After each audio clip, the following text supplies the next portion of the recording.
We all know Scar as the evil lion who killed his own brother Mufasa.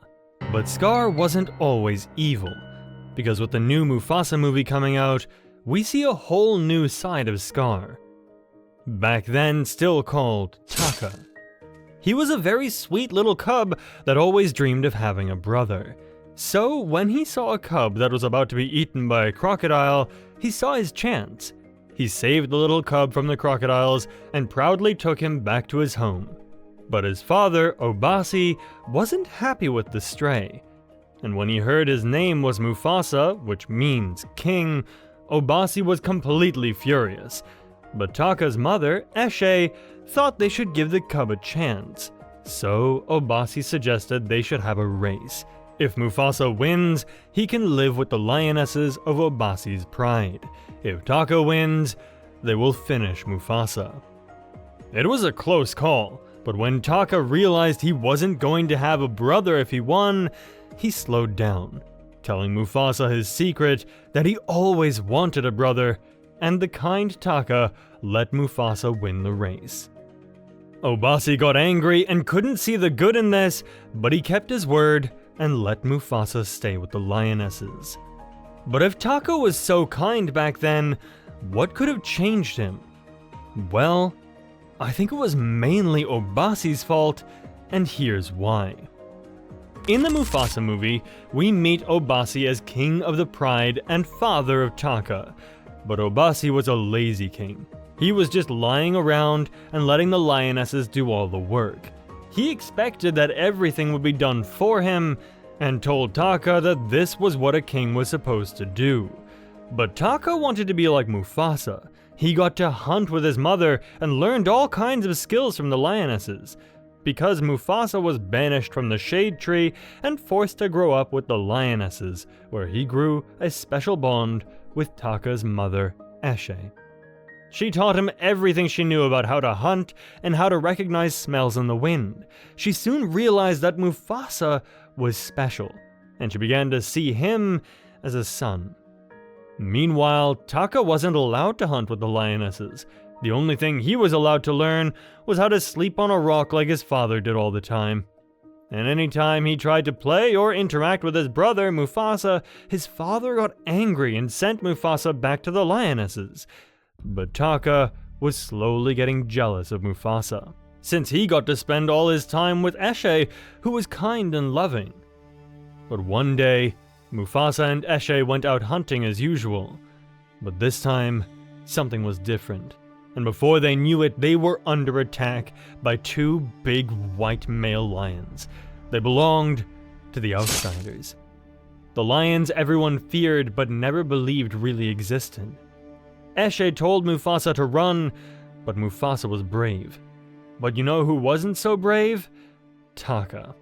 He was watching from a distance when he saw the big white lions attacking Mufasa and Eshe, but Taka was too scared to help them, and he ran off, escaping the attack while Eshe was watching him. Taka had never learned how to hunt or be brave, so maybe if Obasi had taught him that, he wouldn't have run off, and he would have helped them instead. But luckily for Eshe, Mufasa was strong and brave. He killed one of the white lions, and the other ran off. They then returned to their pride, and that was the first time we saw Obasi acting nice to Mufasa. He thanked him while Taka was watching in shame. Later, Obasi had a talk with Taka, and I think that was the moment something inside Taka changed. Taka, who still had a pure heart, tried to explain to his father why he ran off and how sorry he was. But Obasi told him to keep it a secret. No one could ever know that he ran from his mother, because they had to protect the bloodline. To Taka, this didn't feel right. He shouldn't protect them with a lie. But his father told him that deceit is a tool of a great king. And these words changed Taka's mind completely. Not long after, Kiros was moving closer to Obasi's pride, so Mufasa and Taka were sent away to find a new place where Taka could become king. Obasi thought he had taught Taka how to be king, but it soon showed that he didn't teach him anything he could use. At first, Taka still seemed to be the kind lion he used to be, but this all changed when Taka and Mufasa met Sarabi on their way to find a new home. Sarabi was the most beautiful lioness Taka had ever seen. He immediately fell in love and wanted her to become his queen. They also met Zazu, a hornbill that traveled with Sarabi, and Rafiki, a wise mandrill, on their way to their new home. They were looking for Milele, the place Mufasa's mother had told him about as a cub. But while they were traveling, Sarabi soon realized Mufasa was the one with the special gifts, not Taka. At first, Mufasa wouldn't give in because he felt like he had to do everything for Taka. He was the one who was going to be king, so he had to listen to him. He helped Taka get to Sarabi, but Sarabi saw right through it. Eventually, Mufasa gave in and started to like Sarabi too. When Taka saw this, he felt betrayed and remembered his father's words, "Deceit is a tool of a great king." He then went to the outsiders, who were chasing them because Kiros, their leader, wanted revenge for the death of his son, because the lion that Mufasa had killed while he and Eshe were under attack turned out to be Kiros' son. Taka made a deal with Kiros and marked a path for the outsiders to follow. And when they would reach Milele, Taka would go over to their side. This is another thing that never would have happened if Obasi had been a good father to Taka. He only did this because Obasi taught him that lying was a good thing and that deceit is the tool of a great king. They soon reached Milele, but not long after, the outsiders were coming for them. Mufasa immediately made a plan and got the animals of Milele together to fight. It went very well until Kiros closed him in. Kiros was about to kill him, but then the unexpected happened. Taka was watching from a distance and remembered what his mother said to him when he was too afraid to help out before. She told him that his moment of courage would come. Taka regretted his betrayal. He didn't want his brother to die. He jumped in between them, leaving him with a scar across his eye. This is another sign that if Taka was also raised by his mother, he probably would have made better decisions instead of becoming a liar. Mufasa then became the king of Milele, ruling with Sarabi. He allowed Taka to live with him, but he was still angry that he betrayed them, so he told him that he wouldn't call him by his name ever again. So from that moment on, he would be called Scar, to remind him of what he had done. Well, this was the point that Taka turned even more to the wrong side, because when we look at the Lion King 1, we see that Taka, now Scar, betrayed Mufasa again. His father had always taught him that he should be king, so when Taka had to watch how Mufasa created the Pride Lands with Sarabi by his side, his jealousy got out of control. He then made a plan to kill Mufasa and Mufasa's son, Simba, so that he would be next in line for the throne. But what he didn't know is that Simba survived his attack. The hyenas were supposed to kill him after Scar killed Mufasa.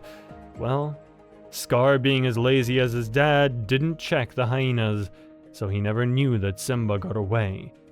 But the Pride Lands became a disaster under Taka's rule. He was always lying around and doing nothing. He expected that the lionesses would take care of everything, just like Obasi had always shown him. But just like his father, Scar didn't prepare for anything.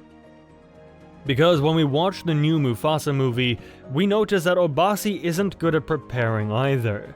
When Mufasa and Eshe returned from their attack from the outsiders, Mufasa warned Obasi that the outsiders were just about a day off, and instead of making plans to save the pride, he sent someone to confirm if Mufasa was telling the truth. And when the lion came back, Obasi said something that shows how bad of a leader he was.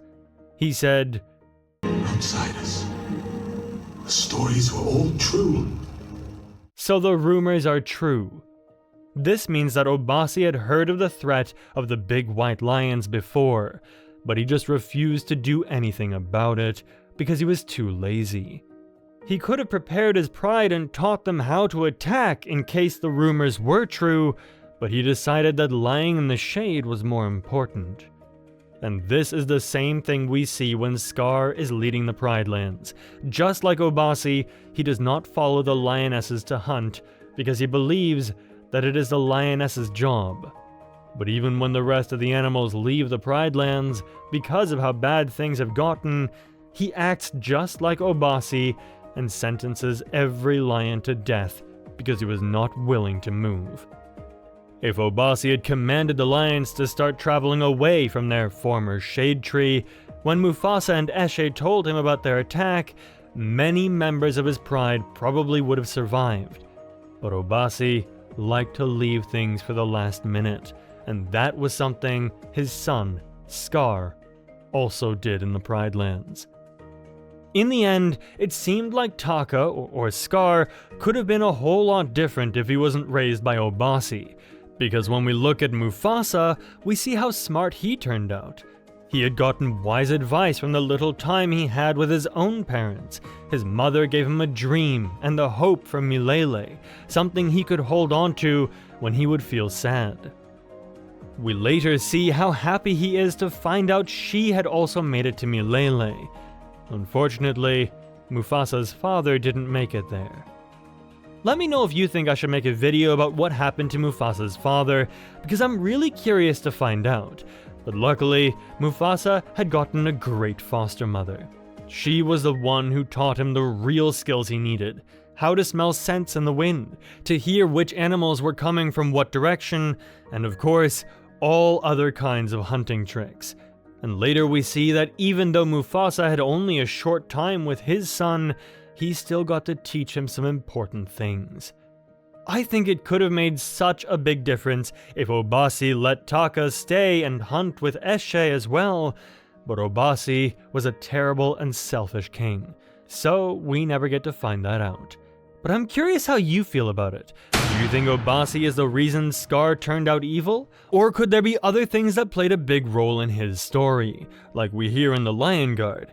Because in The Lion Guard we hear that Scar has been bitten in the eye by a venomous snake. According to the series, this venom will make you lose control of knowing what is wrong and right if it's left untreated. This could also be seen as a reason that Scar turned evil. Although I don't really consider everything from the Lion Guard canon anymore, since the reason for Scar getting his scar is completely different in the new movie. So in my opinion, it's mostly Obasi's fault that Scar took the wrong path. Do you think that things would have been different if Taka had been raised by Eshe? Or was Mufasa just born with talents? Let me know what you think in the comments, and if you enjoyed this theory about Obasi and Taka, be sure to hit that notification bell so you won't miss a new story from the Pride Lands. I'll catch you next time.